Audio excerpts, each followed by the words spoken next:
कैसे हैं आप सब? आई होप आप सब अच्छे होंगे। आप सबका वेलकम है साधना रियल ब्लॉग चैनल में। आज ना यहाँ बात करें, यहाँ गाड़ियों की आवाज़ आ रही होगी। तो ब्लॉग स्टार्ट हो रहा है आज 1 बजे।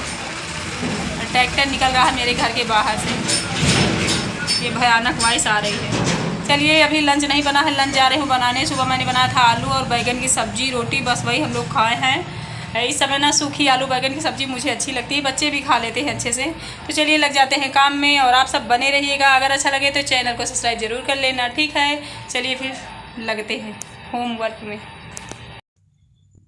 और चिप्स पापड़ यहाँ रखा था। आप सबसे बात करने के बाद यहाँ आ गई हूँ। देखा मैंने तो चूहे ना एक एक निकाल के ऐसे कुर करके खा रहे थे। तो मेरी मतलब आँख इधर आई और कान में आवाज़ गई, तो मुझे लगा कोई है क्या, क्योंकि अभी तक बच्चे आए नहीं हैं। तो देखा मैंने कि चूहे निकाल के खा रहे हैं। तो इससे मैं सोच रही हूँ पन्नी में भर के रख दूँ। खुशी क्या करती है ना, कभी कभी अपने से तल लेती है, तेल डालेगी कढ़ाई में और तल के खाने लगेगी। तो वो यही करती है। तो इसे सोच रही हूँ किसी डिब्बे में मैं भर दूँ। और यहाँ मैं निकालूंगी दाल, डालना है दाल मुझे। आज दाल चावल सब्जी रोटी दोपहर में लंच में बनेगा, क्योंकि वैसे ही काफ़ी लेट हो गया है ब्लॉग स्टार्ट करने में ही मुझे। चलिए इसे थोड़ा सा लेती हूँ फटक। देखिए धूप कितनी ज़्यादा है, और फटक के दाल डाल देती हूँ। और कपड़े ना ये जो कल मैंने धुले थे इवनिंग में, वो सारे कपड़े एकदम से इतने ज़्यादा सूख गए, मतलब कि इनका कलर जाने वाला था। तो इधर ना आती ना तो मुझे याद भी ना आता, क्योंकि इतनी ज़्यादा धूप रहती है, हिम्मत ही नहीं पड़ती कि चलो धूप में बैठो कुछ देर या उधर कुछ करो जाओ। और हवा भी चल रही है हल्की हल्की, तो गर्मी पड़ने लगती है ना, लू जैसी चलने लगती है। तो लू में निकलने का मन ही नहीं होता। यहाँ मैंने टांग दिया है, इवनिंग में इसे फोल्ड करके रखूँगी। अभी यहाँ धूप नहीं है। ये देखिए दाल बन गई, इसे मैं फ्राई कर दूँगी। और चावल बन गया है अब फ्राई, क्योंकि बच्चे खा चुके, बच्चे फ्राई दाल नहीं खाते। और इधर आलू मटर की सब्जी। खुशी, और ये देखिए हर्ष भी यहाँ लेटा है। ये अभी तक रिकॉर्ड कर रहा था, बोल रहा मम्मी अभी तक मैं रिकॉर्ड कर रहा था, मुझे दे दो फ़ोन, मैं वीडियो देखूंगा। तो 2 मिनट के लिए मैंने दिया था, सारा यूज हो जाता है इन लोगों की वीडियो देखने में। फिर मेरा भी बहुत सारा काम होता है ना यूट्यूब का, तो ज़्यादा नहीं देती हूँ इसलिए। घर पूरा आज मैंने साफ़ किया सुबह से। आज इतनी सफाई करी मैंने, इतनी सफाई करी कि आप लोगों से क्या बताऊँ। अभी कपड़े सभी मैं हटा रही थी ना, वो कल इवनिंग के कपड़े हैं जो मैंने धुला था कल वाले ब्लॉग में, आप लोगों ने देखा होगा ना। चद्दर वद्दर वो सब ऐसे ही पड़े थे, एकदम से सूख गए थे। तो उन्हें मैंने जहाँ धूप बिल्कुल नहीं थी वहाँ हटा के रख दिया है। घर में अच्छे से धुलाई करी हूँ, फिर जाके पोछा लगाई हूँ, तब जाके एकदम पूरा घर मेरा साफ़ लग रहा है, थोड़ा चमक रहा है। फिनाइल वगैरह तो मैंने नहीं डाला, थोड़ा सा निरमा ही डाल के अच्छे से डिटर्जेंट डाल के अच्छे से मैंने पोंछ दिया है, तो अब साफ़ लग रहा है कुछ। तो चलिए, वैसे गर्मी के मौसम में ना नींद सी लगने लगती है ना। 1 बज रहे हैं, हल्का सा लगता है सो जाऊँ ऐसा कुछ लग रहा है। लेकिन खाना भी बनाना है, तो खाना बना लूँ। चावल फटक कर रखना है, क्योंकि चावल ख़त्म हो गया। डेली फटक के डालो ना तो बहुत ज़्यादा गंदगी होती है रोज़ डेली। और कुछ चावल भी नीचे गिरते हैं जिन्हें हमें फेंकना पड़ता है। और चिड़िया, मुझे लगता है पहले आती थी चिड़िया ना, कि हम छत में डाल देते थे चावल के दाने, गेहूं के दाने खा लेते थे। अभी चिड़िया ही नहीं दिखती, पता नहीं मुझे। मैं कभी सोचा करती हूँ ना, वो जो बाथरूम वाला छत है मेरा, वहाँ मैं डाल दिया करती हूँ। लेकिन जब मैं 10 दिन 12 दिन बाद जाके वहाँ देखूँगी, वैसे ही वो दाने पड़े रहते हैं। मतलब चिड़िया भी नहीं आती, पता नहीं कहाँ चली गई सब। कलयुग में ये भी है क्या, इनका भी पतन हो रहा है रियल में।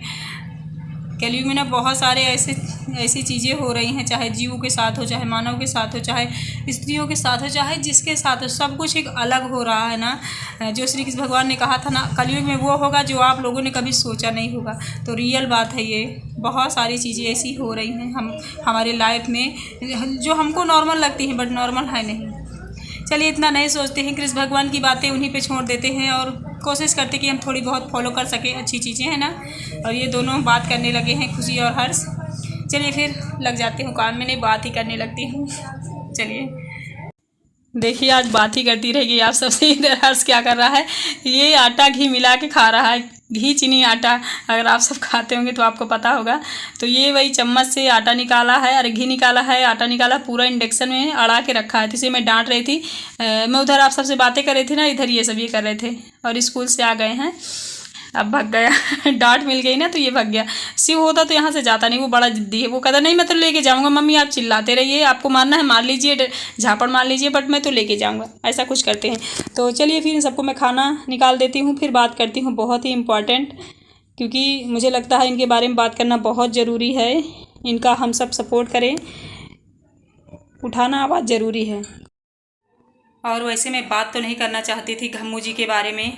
घम्मू राजस्थानी ब्लॉगर हैं राजस्थान की, और वो टीचर भी हैं, सहायक अध्यापिका हैं एक प्राइमरी के स्कूल में, और 2 बच्चे हैं उनके, एक बेटी एक बेटे। हस्बैंड हैं तो उनके हस्बैंड से बहुत सारी लड़ाइयाँ हो रही हैं, झगड़े हो रहे हैं, बहुत सारी प्रॉब्लम्स उन दोनों के बीच में आ रही हैं। और सबसे बड़ी प्रॉब्लम तो ये है कि जब भी वाइफ हस्बैंड के बीच में कोई प्रॉब्लम होना तो घर के जो मेंबर हैं, जो जिनके बेटे हैं, जिनके मतलब माँ बाप है मतलब बेटे के, उनको हमेशा ये समझाना चाहिए, अपनी बेटी की गलतियों पे ध्यान देना चाहिए, गौर करना चाहिए कि लड़ाई झगड़े ना हो। क्योंकि देखिए, जब भी लाइफ में वाइफ हस्बैंड से सिर्फ लड़ाई होती है तो अगर वाइफ को प्रॉब्लम है हस्बैंड से तो 100% हस्बैंड की ही गलती है। क्योंकि कोई भी पत्नी दुनिया की अपने पति को फालतू में नहीं कहेगी कुछ गलत, इतना तो हर इंसान को ध्यान रखना चाहिए। क्योंकि अगर वो पत्नी अपने पति के बारे में गलत बोल रही कि वो इंसान गलत है तो है, क्योंकि उसका पति ही सहारा है। आप उसे 2 रोटी नहीं दे रहे हो कि आपको फालतू में ही वो बताने जाएगी कि हाँ नहीं नहीं नहीं मेरा पति अच्छा है, फिर भी मैं उसको गलत कहूँ दुनिया के सामने। इतनी बेवकूफ़ दुनिया में कोई पत्नी नहीं है। तो 100% श्योर ही है कि वो लेडी बेचारी परेशान है, और उनकी सासू माँ जो है ना इतना उन्हें बढ़ा रही हैं, इतना अपने बेटे को बिगाड़ रही हैं कि घम्मू को वो मार रहा है, गाली दे रहा है, घम्मू जी को उनको परेशान कर रहा है। वो बेचारी जॉब भी करती है और उस गिरे हुए हस्बैंड का काम भी करती है, फिर भी उनकी सास को इतनी शर्म नहीं आती है कि बेटे को अपने सुधारूं। हमेशा बार बार यही बोलती है कि मेरे बेटे को खुश नहीं रखती है, वो मेरे बेटे की बहुत सारी इच्छाएं नहीं पूरी करती है, वो मेरे बेटे को सुख नहीं देती है वो। हे भगवान, चुल्लू भर पानी में डूब के मर जाओ सासू माँ। आप अगर घम्मू की सासू माँ हो तो मैं आपको बोल रही हूँ, एक चुल्लू पानी में डूब के आप मर जाओ रियली। क्योंकि आप में इतनी शर्म नहीं है कि आपका बेटा इतना गिरा हुआ है, आप उसका सपोर्ट कर रही हो और उस बहू को परेशान कर रही है जो कि खुद कमा रही है, कमा के खिला रही है अपने यूट्यूब के पैसे से भी और अपना स्कूल से भी। उसको पता है कि जब किसी का पति होता है, गिरा हुआ इंसान गिर जाता है, तो पत्नी को अच्छे से पता होता है कि अभी मुझे क्या क्या करना है, जिम्मेदारियां मुझे कैसे संभालनी है। क्योंकि जो इंसान एक बार गिर गया ना, उसे उठने में बड़ा टाइम लगता है, और कोई उठ पाता है, कोई उठ भी नहीं पाता। ठीक है, तो हमेशा ना जो औरतें स्ट्रगल कर रही हैं, जो परेशान हैं, तो अगर आप सासू माँ हो, उनके पिता हो बेटे के, तो अपने बेटों को यार समझाओ ना, इतने मत गिर जाओ कि उस लड़की की नज़रों से तो गिर ही जाओगे, रियली में दुनिया की नज़रों से भी आप गिर जाओगे। क्योंकि अगर आपका बेटा खराब है तो ऑलरेडी सारी दुनिया को पता है। इतना मैंने 1000 बार कहा, फिर आज बार घम्मू के लिए भी कहती हूँ कि अगर वो इंसान खराब है तो है, सबको पता है। घम्मू की सासू माँ आपको नहीं पता है, आपका बेटा कैसा है आपको खुद नहीं पता है। इतनी तो मत गिर जाओ यार।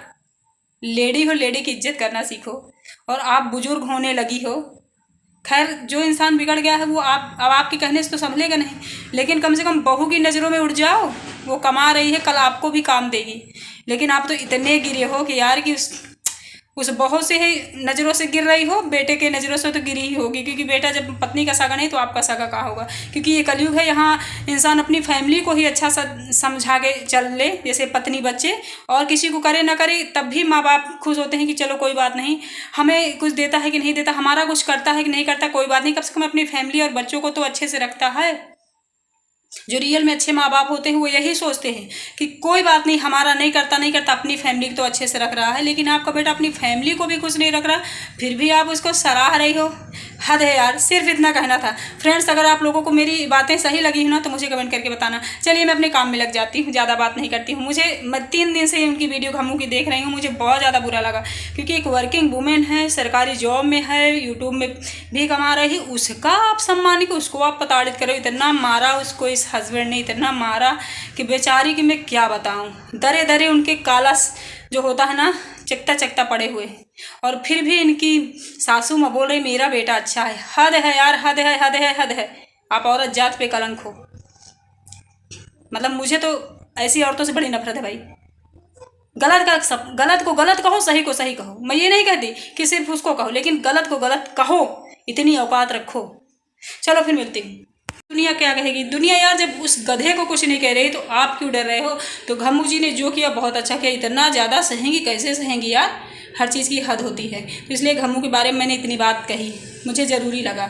वैसे सबकी प्रॉब्लम है, अपनी अपने प्रॉब्लम इंसान अच्छे से झेल लेता है और भगवान की कृपा होती है, सब कुछ ठीक हो जाता है। क्योंकि कहते हैं ना, दुनिया माने ना माने, भोलेनाथ भगवान तो सब जानते हैं ना कौन सही है कौन गलत है। और जो गलत है उसको एक दिन सज़ा तो मिलनी ही, तो 100% श्योर है। लेकिन भाई उस दिन की हम दिन का वेट क्यों करें, आज हम क्यों इतना सहें।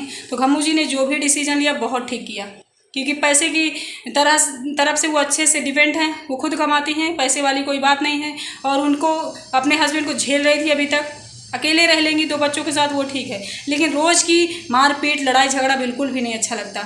मैंने उनकी रिकॉर्डिंग सुनी है जब मारपीट उनके हस्बैंड कर रहे थे उनके साथ, इतना ज़्यादा ख़राब लगा कि क्या बताऊँ। भगवान करे ऐसा इंसान भाई किसी को ना मिले, जो इंसान रिस्पेक्ट ना कर सके, जो इंसान अपनी पत्नी का सम्मान ना कर सके, जो इंसान गलत होते हुए भी अपने आप को गलत मान ना सके, ऐसा इंसान यार किसी को ना मिले। मैं तो यही कहती हूँ, जो मिले अच्छा मिले, भले लेट मिले, भले समय लगे, भले कुछ भी हो, बट जो मिले अच्छा मिले। मतलब किसी को भी ना मिले बेकार इंसान। मैं कहती हूँ अगर मेरा कोई बहुत ही बेकार इंसान है जिसे मैं नफ़रत करती हूँ, जो मेरा दुश्मन है, दुनिया में कोई भी इंसान जिससे मेरी बिल्कुल भी नहीं पड़ती, उसको भी मैं कहती हूँ कि हे भगवान बेकार इंसान ना मिले उसे। क्योंकि पति बहुत ही एक बड़ा रिश्ता होता है, और अगर पति ही खराब मिल गया ना तो रिश्ते बहुत ज़्यादा तकलीफ दे जाते हैं। ठीक है फ्रेंड्स, चलिए फिर मैं मिलूंगी आप लोगों से कोई अच्छी सी न्यू वीडियो के साथ। आई होप कि अच्छा लगा होगा। Bye bye, thank you so much.